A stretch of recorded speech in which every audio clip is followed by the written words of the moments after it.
Camerounaises, Camerounais, mes chers compatriotes, nous voici parvenus au terme de l'année 2020. L'année 2020 a été, comme les précédentes, une année éprouvante de plus pour le Cameroun. Dans notre pays, les années se suivent et se ressemblent désormais.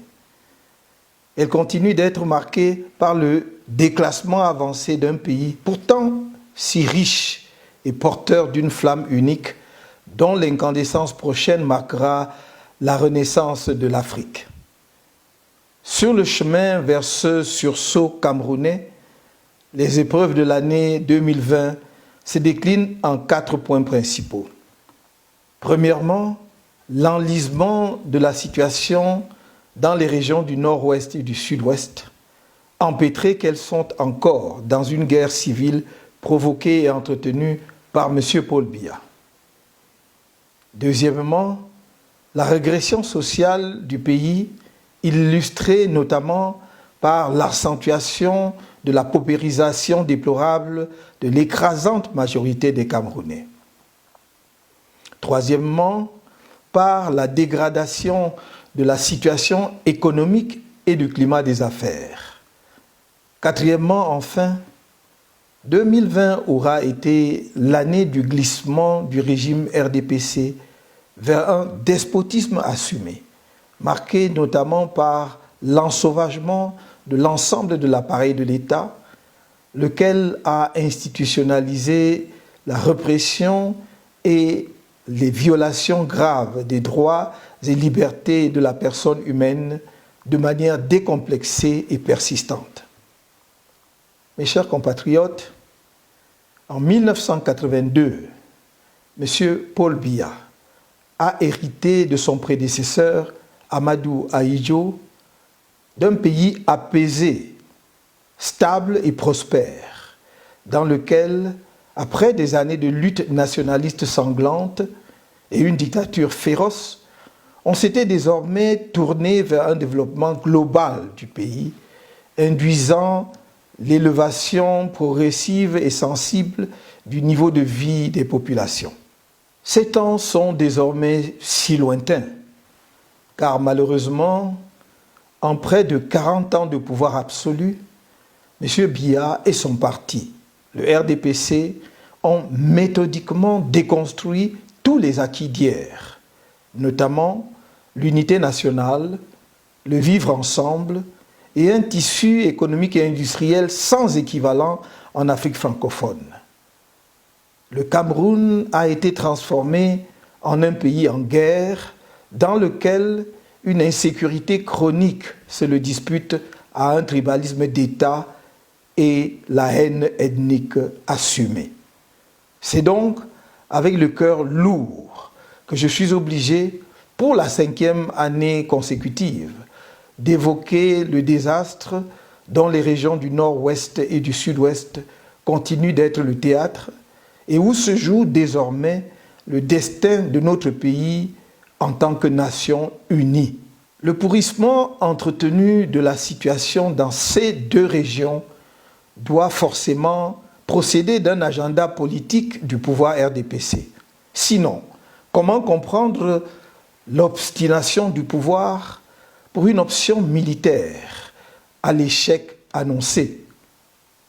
Fidèle à lui-même, M. Biya a choisi le chaos politique pour gagner du temps.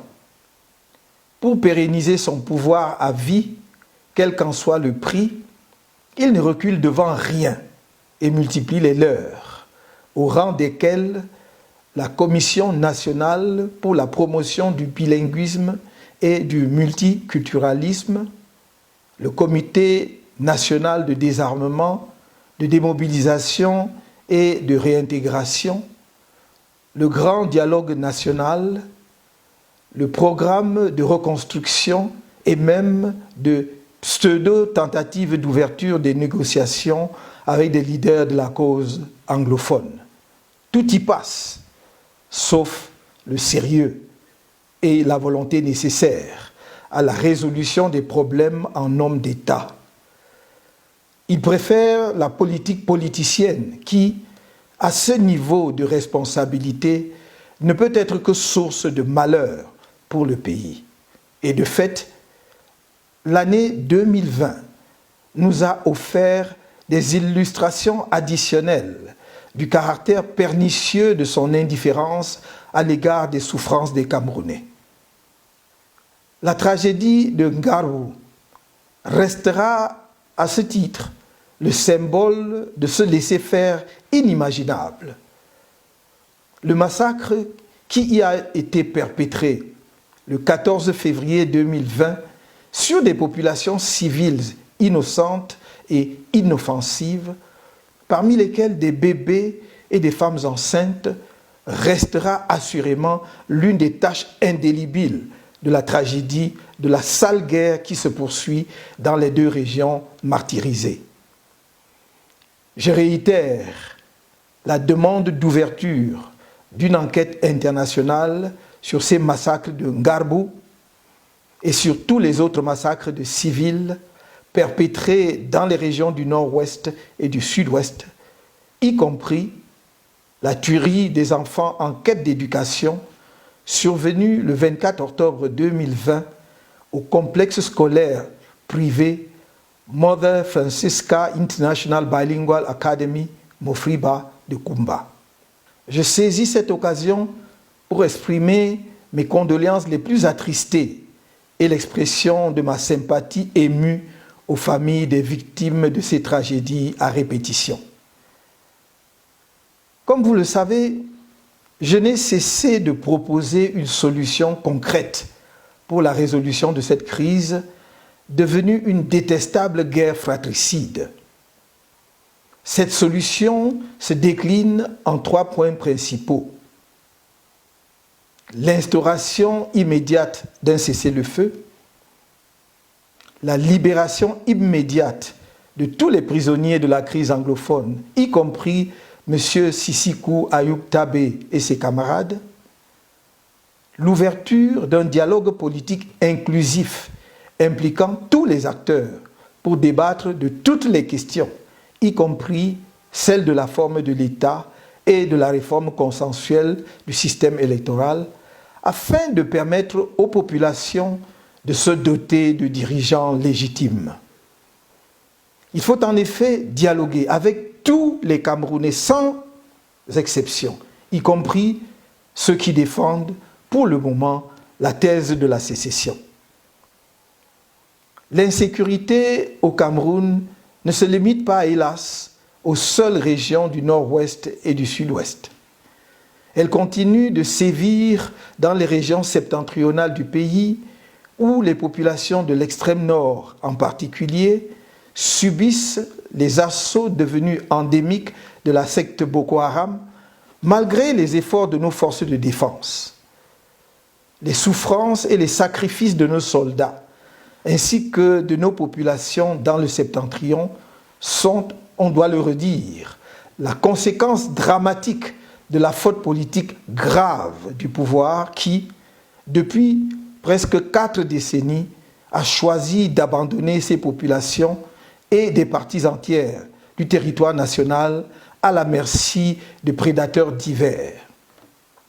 Mes chers compatriotes, aux autres nombreux défis déjà présents au Cameroun, l'année 2020 a été marquée par l'irruption de la pandémie de la Covid-19 dans notre pays.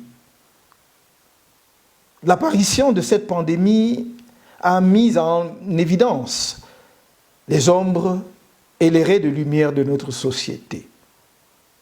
D'un côté, la Covid-19 a confirmé l'impréparation notoire du gouvernement à anticiper les catastrophes ou à y faire face avec l'efficacité qu'on est en droit d'attendre de toute administration publique responsable. Passé la phase initiale catastrophique, le gouvernement a déployé sa propagande habituelle, faite de gesticulations et d'incantations orchestrées pour masquer des entreprises de corruption et de détournement des fonds publics. Des scènes déplorables de ce spectacle nauséabond d'enrichissement sans vergogne sur la misère des Camerounais se déroule encore sous nos yeux dans l'impunité totale. Cette situation est d'autant plus regrettable que la pandémie est loin d'avoir été maîtrisée et que l'avenir immédiat pourrait s'assombrir, non seulement en raison de la propagation en cours de nouvelles variantes du virus, mais aussi de l'urgence à disposer de ressources financières adéquates pour le déploiement en temps utile des vaccins. D'un autre côté, la survenance de la COVID-19 a permis de montrer le sens de la solidarité et de la générosité de notre peuple, de donner la mesure de ce que nous pouvons réaliser ensemble, par-delà les différences politiques, ethniques ou religieuses, quand nous sommes unis autour d'une cause et mobilisés derrière un leadership légitime et inspirant confiance. Nous avons ainsi pu, dans le cadre de l'initiative citoyenne et non partisane Survie Cameroon Survival Initiative, SCSI, que j'ai lancée le 3 avril 2020, conçu et rendu opérationnelle une opération humanitaire d'urgence et d'envergure historique qui a permis de porter assistance aux populations camerounaises désorientées et abandonnées à elles-mêmes face à la pandémie de la COVID-19. Cette opération a été rendue possible grâce à la mobilisation sans précédent des Camerounais de l'intérieur et de la diaspora. Je tiens à redire ici toute ma gratitude à tous nos compatriotes et aux amis de notre pays qui ont répondu à notre appel. Je tiens aussi à féliciter le président du comité de gestion de SCSI, M. Christian Penda Ekoka, pour avoir accompli la mission que je lui ai confiée avec détermination, engagement et dans la transparence vis-à-vis du public. Ma reconnaissance va enfin aux soldats de la solidarité nationale qu'ont été les nombreuses équipes de bénévoles de SCSI au Cameroun et en diaspora pour les sacrifices consentis dans l'adversité pour donner plein effet à l'initiative. En dépit des difficultés rencontrées, les buts de SCSI ont été largement atteints à la grande satisfaction de nos compatriotes. Sa mission ayant été accomplie, l'opération humanitaire d'urgence, SCSI, cessera ses activités opérationnelles au 31 décembre 2020. Car SCSI n'a jamais eu pour vocation de devenir une entité permanente. Les activités du comité de gestion qui est en place vont donc se recentrer sur la clôture administrative de SCSI. C'est dans ce cadre que sera mené à la plus brève échéance possible l'audit indépendant destiné à examiner, d'une part, la fiabilité des informations et des procédures des plateformes de collecte jusqu'au transfert des fonds sur le compte bancaire utilisé par SCSI et, d'autre part, l'utilisation des fonds collectés pour les besoins de l'initiative SCSI. La procédure de sélection sur une base compétitive et transparente d'un cabinet d'audit a ralenti la mission d'audit et n'a pas permis de tenir la date du 20 décembre que j'avais impartie à cet effet. Mais la mission est désormais engagée et à ma connaissance, toutes les personnes et structures concernées collaborent pleinement avec l'auditeur indépendant. Mes chers compatriotes, l'impact économique de la COVID-19 a été désastreux pour notre pays. Elle aurait entraîné la fermeture de nombreuses entreprises et provoqué le placement en chômage technique d'environ 54 000 travailleurs, ainsi que le licenciement de quelques 14 000 personnes dans un environnement où très peu de Camerounais ont un emploi. Dans l'édition de mai-juin 2020 de sa note de conjoncture sur les répercussions de la Covid-19 sur les entreprises, le groupement interpatronal du Cameroun, GICAM, estimait à 3 139 milliards de francs CFA par rapport à 2019 la perte en chiffre d'affaires des entreprises et à 521 milliards le manque à gagner correspondant pour l'État en termes de recettes fiscales et autres. Dans l'ensemble, les entreprises expriment, dans leur grande majorité, leur insatisfaction par rapport aux mesures de soutien annoncées par le gouvernement. Elles attendent de l'État un soutien plus conséquent dans les domaines fiscal et financiers sous forme de facilités diverses. Mais le régime RDPC a-t-il jamais compris le rôle moteur essentiel de l'entreprise dans l'économie moderne et le développement d'un pays? Sinon, il n'aurait pas rendu le Cameroun si peu attractif pour les investisseurs. Il suffit, pour tout comprendre, de constater que notre pays s'est abonné au dernier rang de tous les classements mondiaux. Qu'il s'agisse de l'indice de perception de la corruption de Transparency International, du Doing Business de la Banque mondiale, de l'indice Mo Ibrahim de la gouvernance, ou encore des divers classements des meilleures universités et institutions de recherche en Afrique, je n'ose pas dire dans le monde. Aucune oreille attentive n'est prêtée aux milieux d'affaires nationaux. L'État peine à honorer sa dette intérieure et pénalise en cela les entreprises locales. Il ne fait pas confiance aux entrepreneurs locaux dans l'octroi des marchés publics d'importance. Avec qui ce régime veut-il développer le Cameroun, si tant est qu'il n'ait jamais eu l'intention de le faire? Les désillusions des projets structurants, qui sont autant de grands échecs, là où l'on attendait les grandes réalisations, les grandes réussites et les grandes opportunités, que sais-je encore, en vue d'une émergence fantasmée, ont achevé de dénuder un régime autiste, prédateur vorace et sans boussole. À l'heure du bilan, on doit se contenter du néant. Et les Camerounais n'ont que leurs larmes devant la surévaluation des coûts des projets et le dépassement des délais dans la réalisation des infrastructures, voire l'abandon de certaines d'entre elles dans la forêt des chimères. Qu'il me suffise ici de citer, en matière d'énergie, le projet de barrage de Bini-Warak, dont les travaux sont bloqués depuis 2018 en raison de l'incapacité de l'État du Cameroun à verser les 4 milliards de francs CFA de frais d'assurance sur l'emprunt obtenu auprès du bailleur chinois. La palme d'or du régime pour le coût au kilomètre de route le plus cher au monde. 7 milliards de francs CFA au Cameroun contre environ 2 milliards de francs CFA en moyenne, selon les données de la Banque mondiale.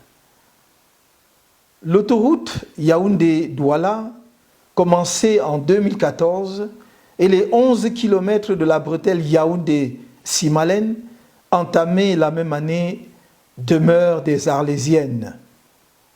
La fin de la construction est annoncée pour 2024 et, entre-temps, le coût de construction de chaque kilomètre sera passé à 42 milliards de francs CFA, un nouveau record absolu. Oui, mes chers compatriotes, pendant que quelques-uns s'enrichissent par la corruption, le clientélisme et la gabegie institutionnalisée par l'État RDPC, la paupérisation de la grande majorité des Camerounais s'accentue. Le rapport sur l'indice du développement humain 2020 publié par le Programme des Nations Unies pour le développement qui analyse les données couvrant l'année 2019, donc avant l'apparition de la Covid-19, est révélateur à cet égard. Il montre en particulier que le Cameroun est un pays profondément inégalitaire qui se situe largement au-dessus de la moyenne des pays à indice de développement humain comparable, tant à l'échelle mondiale qu'en Afrique subsaharienne.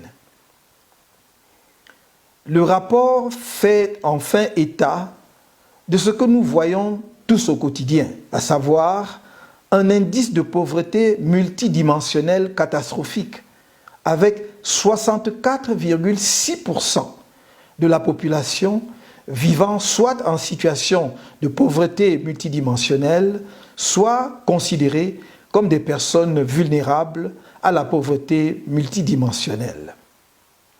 La régression sociale s'accentue à un rythme effrayant, la pauvreté se concentrant de plus en plus dans les régions de l'extrême nord, du nord-ouest et du sud-ouest du pays. L'accès à l'eau potable reste partout au Cameroun une gageure. La disponibilité de l'électricité, même dans les localités supposément connectées au réseau électrique, est intermittente. L'accès aux soins de santé de base demeure hors de portée pour la grande majorité de nos concitoyens des villes comme des campagnes.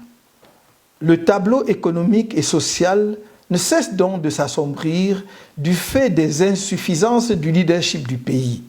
Et pourtant, des solutions existent et sont à notre portée et à la mesure tant de nos ressources que du génie propre de notre peuple. Un Cameroun libéré de la pauvreté reste en effet possible. Un Cameroun reprenant les chemins de la croissance et solidaire demeure possible. Ce Cameroun-là n'est pas celui que nous offre le régime en place, qui est plus que jamais incapable de donner à la nation un cap qui vaille, en particulier à notre jeunesse nombreuse et si talentueuse. Mes chers compatriotes, l'ensauvagement de l'appareil d'État, toutes institutions confondues, a franchi en 2020 un nouveau cap qui nous mène droit vers un totalitarisme décomplexé. Au Cameroun de M. Biya, le cynisme a atteint de nouveaux sommets. Non seulement on massacre, mais on interdit aux victimes des massacres et à tous les autres Camerounais d'exprimer leur douleur, leur désapprobation de la guerre fratricide qui saigne le pays et leur condamnation du hold-up électoral, de la corruption et des atteintes à la fortune publique.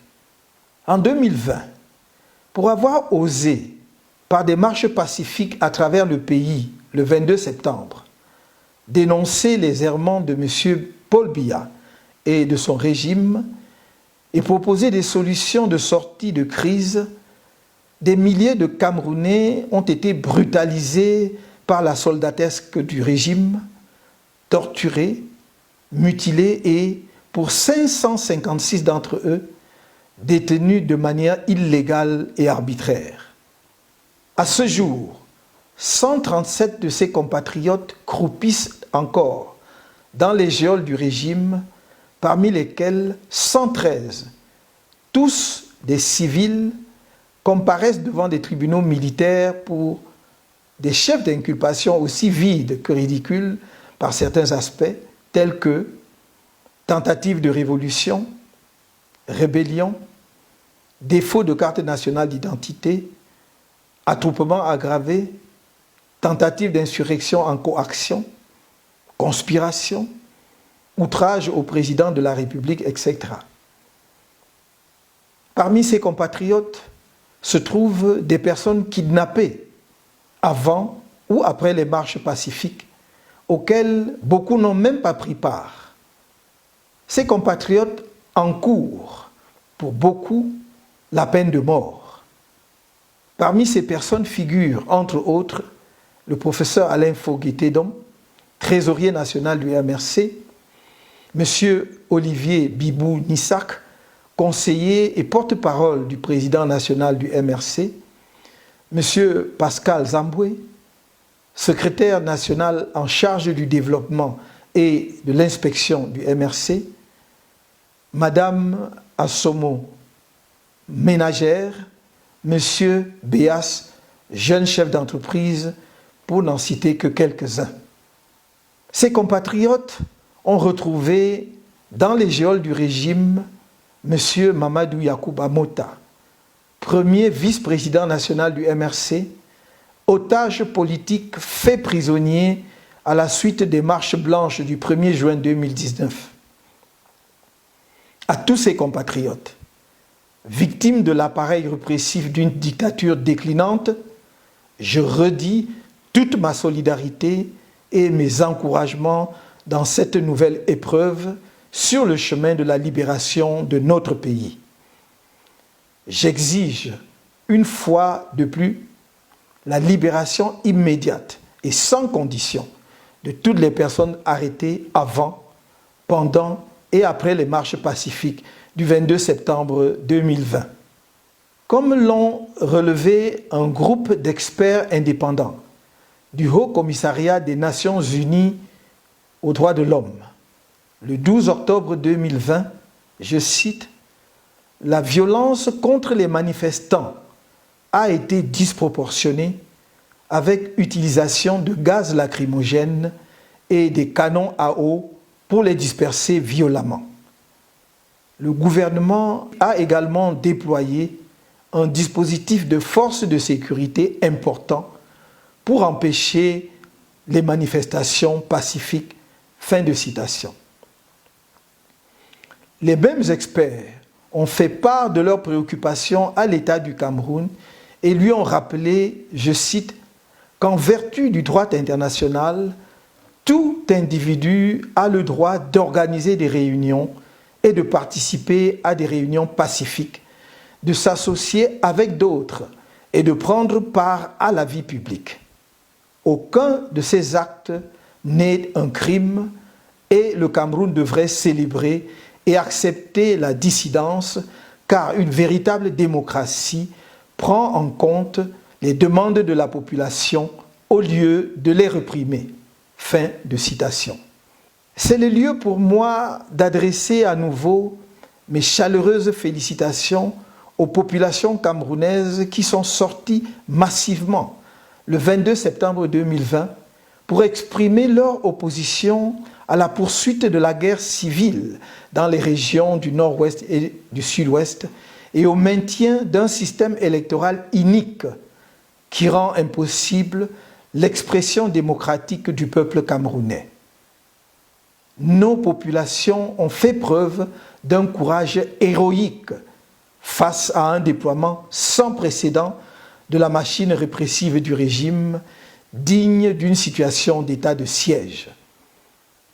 Par leur comportement pacifique exemplaire, même devant la charge barbare et injustifiée des forces répressives, ces populations ont fait montre de leur maturité politique, de leur sens de responsabilité patriotique et de leur civisme dans l'expression de leur profond désir de changement dans la paix et le respect de la Constitution de notre pays.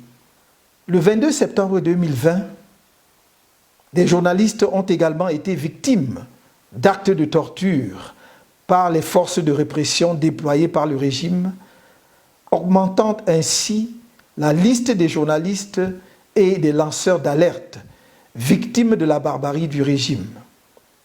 2020 s'achève aussi sans que justice ne soit rendue au journaliste Samuel Ouazizi, dont la mort a tout l'air d'une affaire d'État. À maintes reprises, au cours de l'année 2020, les droits des avocats dans l'exercice de leur profession ont été impunément violés. C'est ainsi que, le 13 novembre 2020, le Conseil de l'Ordre des avocats a condamné les brutalités policières perpétrées sur des avocats dans la salle d'audience du tribunal de première instance de Bonadio Douala et exiger, sans suite à ce jour, des sanctions exemplaires contre leurs auteurs. Des mesures répétées de frustration et de persécution des avocats ont conforté le sentiment que désormais, le régime aurait décidé, en humiliant les avocats, de détruire dans l'imaginaire des Camerounais l'un des derniers symboles sur lesquels ils pouvaient encore s'appuyer pour faire respecter leurs droits. Qu'il me soit permis ici de rendre hommage aux avocats, membres du collectif Sylvain Saupe, pour le travail exceptionnel qu'ils abattent pour la représentation bénévole des prisonniers politiques que sont nos compatriotes arrêtés et détenus en rapport avec les marches pacifiques du 22 septembre 2020. Ces avocats font doublement œuvre utile. Premièrement, ils célèbrent l'héritage de Maître Sylvain Saupe, de regrettée mémoire, promoteur infatigable de l'instauration de l'état de droit au Cameroun, si brutalement arraché à la vie. Deuxièmement, ils font honneur à la profession d'avocat au Cameroun et à la cause de la justice, dont le socle des valeurs donne bien plus que des signes de flottement.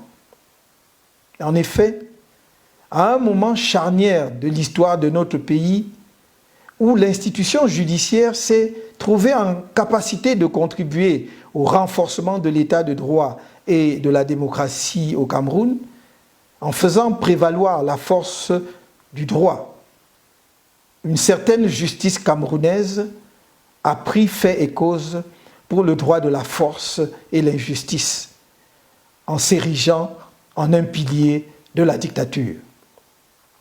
L'histoire le retiendra.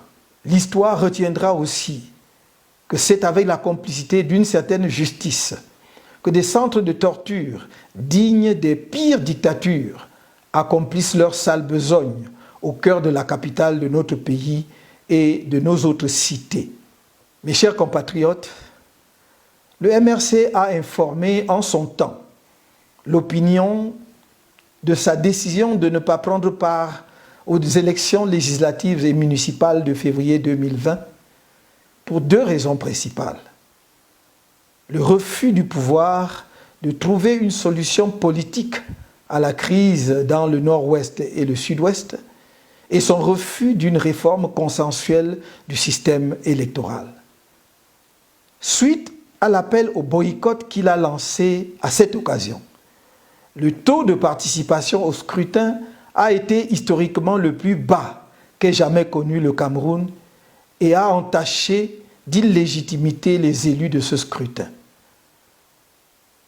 Comme à ses habitudes, le parti au pouvoir s'est octroyé des majorités à sa guise, même dans les contrées vidées de leurs électeurs pour cause de guerre. À en croire la propagande officielle, la mise en place des exécutifs régionaux enclenchera le développement automatique du Cameroun. C'est de la fantasmagorie. Chacun peut voir que ces exécutifs régionaux sont inféodés au système qui les a créés et qu'il s'agit d'une simple démultiplication des structures politico-bureaucratiques de l'État RDPC qui reproduiront à l'échelle régionale les nombreux travers du régime. Le transfert des ressources sera une gageure, non seulement à cause des difficultés financières de l'État qui iront en s'aggravant, mais parce que la bureaucratie centrale aura du mal à se dessaisir d'une partie importante de sa rente. Le plus dur est à venir. Jusqu'à ce que nous parvenions à destination, la résistance nationale va se poursuivre et s'intensifier. Car rien, jamais rien n'a arrêté et n'arrêtera un peuple debout, en marche pour sa libération. Les marches ne sont pas une activité permanente d'un parti politique. Elles sont un moyen d'expression démocratique garanti par notre Constitution. Elles reprendront chaque fois que nécessaire. Pour le reste, nous devons nous atteler au travail politique d'information et de sensibilisation de nos compatriotes sur le sens de la résistance nationale et les perspectives de la renaissance du Cameroun, les préparer aux échéances électorales à venir, car le changement dans la paix et par les urnes reste notre option fondamentale. C'est pourquoi la lutte pour la réforme du système électoral demeure cruciale et ne sera jamais abandonnée tant qu'elle n'aura pas abouti. Le chemin peut sembler long, mais la victoire est certaine. Nous devons rester plus que jamais mobilisés. Je sais le prix que l'appareil répressif de M. Biya fait payer à tous les compatriotes qui osent rester debout et qui se battent pour un Cameroun nouveau. Je sais la souffrance de nos valeureux compatriotes de la diaspora, désormais interdits de fouler le sol de la mère patrie, par celui-là même qui disait, il y a près de 40 ans, que les Camerounais n'avaient plus besoin de quitter leur pays pour exprimer leurs opinions. Je connais les difficultés de ces compatriotes qui ont perdu leurs emplois en raison de leur combat pour un Cameroun uni et prospère. Je sais la pression que les uns et les autres subissent pour éteindre la flamme qui en eux brûle pour un avenir meilleur pour tous les Camerounais. À tous ces compatriotes-là, je rappelle que les heures les plus proches de l'aurore sont les plus sombres de la nuit. L'aube de la renaissance du Cameroun se rapproche. Arc-boutés sur leurs privilèges, nourris par la sueur et le sang des Camerounais, les forces de la nuit tentent leur baroud d'honneur en déployant leur arsenal classique de répression par-ci, de propagation du discours de division et de haine par-là, de guerre civile ailleurs. Malgré tout, un jour nouveau est en train de poindre au Cameroun. Un peuple s'est levé. Un mouvement est en marche. Rien, mais alors rien ne pourra l'arrêter. Qu'il s'accomplisse par nous-mêmes ou par d'autres, nous devons être conscients que le changement est inéluctable. N'oubliez jamais, le sort de notre pays dépend de nous, collectivement, solidairement, et de nous seuls. Ne l'attendez pas d'un individu seul, quel que soit son courage et sa détermination, ni d'une quelconque puissance étrangère, quelle que soit son amitié pour notre pays. Quant à moi, je continuerai de faire ma part, que chaque Camerounais fasse la sienne. Bonne et heureuse année 2021. Que pleuve sur vous et vos familles une pluie de grâce tout au long de cette année nouvelle.